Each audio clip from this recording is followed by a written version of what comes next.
नाही, नक्कीच लक्ष 2026 आम्ही या ठिकाणी ठेवून आजचं जे आहे ते शिबिर ठेवलेले आणि येणाऱ्या हे दिवस जे असतील यामध्ये पूर्णपणे काँग्रेसचे विचार आणि काँग्रेस आणि मुंबईकर हे कसं राहतं आहे हे या ठिकाणी घेऊन जाण्याचा आमचा प्रयत्न राहील. स्पेसिफिकली मुंबईच्या प्रश्नावर आम्ही येणाऱ्या काळात लढणार आहोत.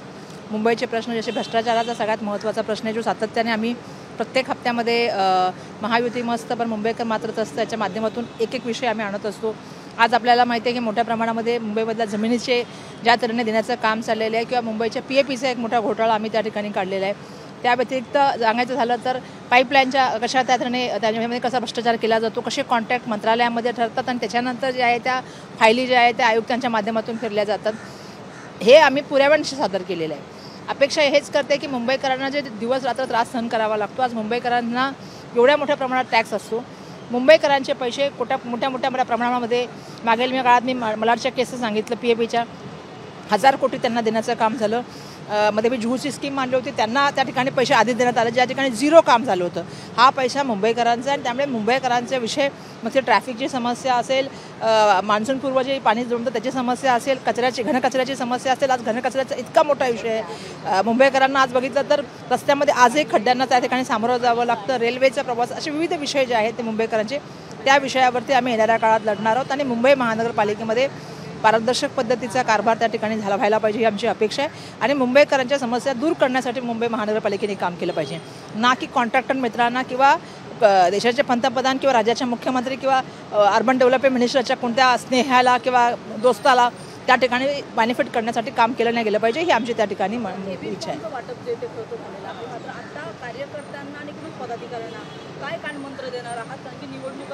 नाही, असं आहे की जमिनीशी जुळून काम केलं गेलं पाहिजे. आणि जसं मी सांगितलं की मुंबईचे जे विषय आहेत त्याच्यावरती येणाऱ्या काळात आम्ही लढलं गेलं पाहिजे. सगळ्यात महत्त्वाची गोष्ट खरं तर आम्हाला अपेक्षा होती की काल त्या ठिकाणी जे आहे ते निवडणूक आयोगाच्या माध्यमातून याद्या येतील नवीन इलेक्शनच्या ज्या मतदारसंख्या काय झालेली आहे, मतदार कोण आलेले आहेत. पण दुर्दैवाने तेही अजून आमच्या हातात आलेलं नाही आहे. त्या संदर्भात मी निवडणूक आयोगाला पत्रसुद्धा लिहिणार आहे. कारण काही लोकांनी ज्यावेळी त्यांची नावं टाकली तेव्हा त्यांचे ॲड्रेस दुसरीकडे आले. त्यामुळे पुन्हा निवडणुकाच्या याद्यामध्ये काही त्या ठिकाणी घोळ आहे का हे सुद्धा बघण्याचं काम करायला लागेल. कारण मोठ्या प्रमाणामध्ये आम्ही बघतो की हे इलेक्शन हे छोट्या इलेक्शन असतात आणि त्याच्यामुळे त्या ठिकाणी असलेलं प्रत्येक मतदान हे खूप महत्त्वाचं असतं आणि त्यामुळे या याद्यांवरती येणाऱ्या काळामध्ये काम करावं लागेल. निवडणूक आयोगाला आमचं सांगणे की नवीन ज्या याद्यामध्ये लोकांची नावं जॉईन झाली आहेत त्या याद्या अजूनही बाहेर आलेल्या नाही आहेत. त्या तुम्ही जर शेवटच्या क्षणाला काढणार तर 8 दिवसामध्ये कॅन्डिडेट कॅम्पेन करणार का त्या याद्यांवरती काम करणार. खरं तर अशा तऱ्हेने जो मोठा भ्रष्टाचार चालू आहे जो सातत्याने आम्ही राहुल गांधीजींनी आमच्या आदरणीय जननायक यांनी सातत्याने उल्लेख केला त्या गोष्टीचा की वोट चोरीवरती येणाऱ्या काळामध्ये खूप मोठ्या प्रमाणामध्ये जे आहे ते आपल्याला लक्ष ठेवून राहावं लागेल. मतदान करणं हा प्रत्येक नागरिकाचा अधिकार आहे. देशाच्या संविधानाने त्याला तो अधिकार दिलेला आहे. दुर्दैवाने त्या अधिकाराचे जे आहे ते खेळण्याचं काम त्या ठिकाणी काही मंडळी करत असतात. पण जागरूक मतदान आणि जागरूक कार्यकर्ते काँग्रेसच्या कार्यकर्त्यांना माझं आज कारमंत्र राहील की त्यांनी मतदान याद्यावर काम करावं आणि येणाऱ्या काळामध्ये ज्या मतदार याद्या आपल्याला अजून भेटलेल्या नाहीत त्या संदर्भामध्ये येणाऱ्या काळात आम्ही त्या मोर्चा करून सांगूच निवडणूक आयोगाला. पण या संदर्भामधले मुंबईकरांचे प्रश्न आणि मुंबईकरांचा आवाज म्हणून येणाऱ्या काळामध्ये मुंबई काँग्रेस त्या ठिकाणी उभं राहील.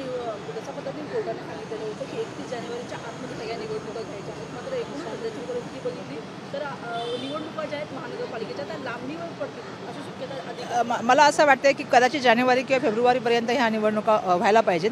पण बिलकुल तुमचं म्हणणं सांगितल्याप्रमाणे की निवडणुका व्हायला पाहिजे होत्या. पण दुर्दैवाने कमीत कमी मी तर म्हणते की आज अशी परिस्थिती आहे की सर्वोच्च न्यायालयाच्या निर्णयामुळे निवडणुका तरी होत आहेत. नाही तर मागील 3 वर्षापासून तर आपला अनुभव असा राहिला आहे की निवडणुकाच होत नाही आहेत आणि सातत्याने बिचारे लोकप्रतिनिधींच्यावरती अन्याय करण्याचं काम केलं जातं.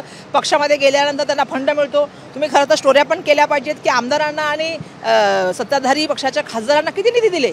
काही खासदार तर राज्यसभेचे खासदार आहेत त्यांना निधी दिले आणि लोकसभेचे खासदार विरोधी पक्षामधले असतील किंवा आमदार विधानसभेचे जे विरोधी पक्षामधले त्यांना पैसे देण्याचं काम नाही झालं. त्यामुळे किंवा सत्तेमध्ये सामील होऊन किंवा सत्ताधारी पक्षाचे आमदार किंवा खासदार म्हणून निधी द्यायचा नसतो. लोकांना गरज असली त्या ठिकाणच्या लोकांना काय सेवा दिली गेली पाहिजे, लोकांना फुटपाथ चांगला मिळाला पाहिजे, टॉयलेट चांगलं मिळालं पाहिजे, पाण्याची सुविधा मिळाली पाहिजे, गल्ल्या चांगल्या म्हणल्या पाहिजेत याच्यासाठी तो निधी गेला पाहिजे. पण दुर्दैवाने तसं न करता सत्ताधारी पक्षांना पुन्हा एक फंडाचं मोठं त्या ठिकाणी जे आहे ते देण्याचं काम झालेलं आहे ज्याच्या विरोधामध्ये आम्ही सातत्याने बोलतो आणि येणाऱ्या काळात पण बोलण्याचं काम करतो. नरेंद्र मोदींनी राहुल गांधी यांच्यावर पाहिलं मिळतं. राहुल गांधी गांधी तिकडे बिहारमध्ये गेले होते, तिथे त्यांनी तलावामध्ये उडी मारली होती आणि यावरून सुद्धा आता नरेंद्र मोदी यांनी टीका केली. असं आहे की मला एक प्रश्न विचारायचा आहे की नरेंद्र मोदीचं एवढं त्यांना त्यांच्या स्वतःच्या कार्यकर्त्यांवर विश्वास होता का? ज्या तऱ्हेने तुम्ही सातत्याने टीव्हीवाले पण एक न्यूज चालवते, पण तुम्ही पण त्यांना प्रश्न हा विचारला गेला पाहिजे. जर एवढाच विश्वास होता तुम्हाला तर मग तुम्ही एका महिन्याला प्रत्येक महिलेच्या अकाउंटमध्ये 10,000 हजार रुपये का टाकले? तुम्ही 3 महिन्याचे पैसे एकदम महिलांना दिले. माझं सांगणं एक साधं सरळ आहे की जसं मी तुम्हाला मुंबईच्या याद्याबद्दल सांगते की मुंबईच्या याद्याच का येत नाही आहेत. जेव्हा की कॉर्पोरेशन इलेक्शन ज्यावेळेला तुम्हाला तर नवी जवळ आले, तुम्ही ज्यावेळेला सगळा लॉटऱ्या म्हणजे काय म्हणतात रिझर्वेशनच्या लॉटऱ्या काढल्या, रिझर्वेशन दिलेलं आहे, मग याद्या कधी येणार? इलेक्शनच्या 8 दिवस याद्या येणार, त्याच्यावर काम करणार लोक. आणि जे ॲड्रेस चुकीचे येतात, ज्या गोष्टी होतात त्याच्यावर सातत्याने आम्ही बोलत आहोत. त्यामुळे तुम्ही तिथे SIR आणला, तुम्ही नावं एवढ्या मोठ्या प्रमाणामध्ये त्या ठिकाणी डिलीट करण्याचं काम केलं. मग का केलं?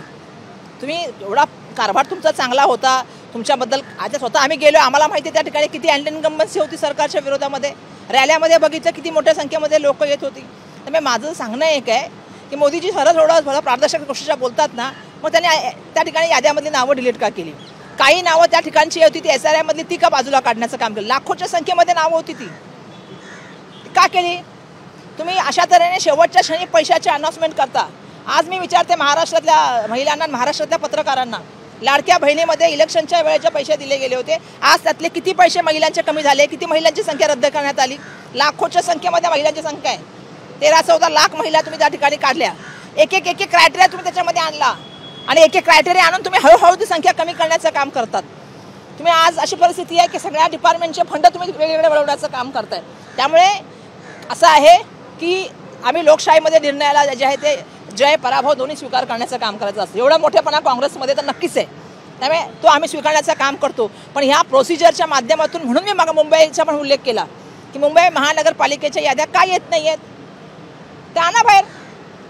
एवढं तुमचा पारदर्शक कारभार आहे ना, करा. आणि जे सत्ताधारी लोकांना जे पैसे दिलेत तर थांबवा. तो पैसा मुंबईकरांचा आहे, तो कोणत्याही पार्टीचा फंड नाही आहे. ज्या तऱ्हेने तुम्ही एक खासदारांना 12-12, 15-15 करोड दिलेत, एका आमदारांना 12-12, 15-15 करोड दिलेत, आणि कोणाला दिलेत? राज्यसभेच्या खासदारांना, लोकसभेच्या खासदारांना नाही.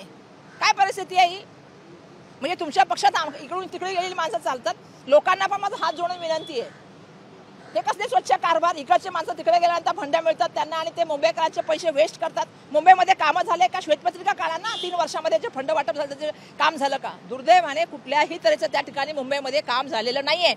आयुक्तांना पण माझं सांगणं आहे, ज्या तऱ्हेने भूषण गगराणी काम करतायत, आम्ही भ्रष्टाचाराची रोज प्रकरणं काढतोय, रोज त्यांना पत्र लिहितोय, का कारवाई होत नाही? पुराव्यानिशी देतोय, असं नाही बोलत आहे, त्यांच्या फायली देतोय आम्ही त्यांना, का कारवाई होत नाही? मुंबईकरांना न्याय देण्याचं काम येणाऱ्या काळात आम्हाला करावं लागेल. मुंबईकरांचा आवाज बनावा लागेल. तुम्ही सुद्धा मुंबईमध्ये फिरता, आज मुंबईची काय परिस्थिती आहे? प्रदूषणामध्ये कुठे आहे आपण? ट्रॅफिकमध्ये काय अवस्था आहे? काय नियोजन आहे राज्याचं? सोडून द्या ह्या मुंबई महाचं, कारण मुंबई ही देशाची आर्थिक राजधानी आहे आणि मुंबईचं जागतिक स्तरावरचं वैभव वेगळं आहे. ते वैभव प्राप्त करून देण्यासाठी येणाऱ्या काळात आम्ही काम करू. धन्यवाद. देश विदेशातील प्रत्येक घडामोडींचे लाईव्ह अपडेट मिळवण्यासाठी आता साम टीव्हीच्या सर्व सोशल मीडिया प्लॅटफॉर्मला लाईक, फॉलो आणि सबस्क्राईब करा. तसंच सर्व नोटिफिकेशनसाठी बेल आयकॉन प्रेस करायला विसरू नका.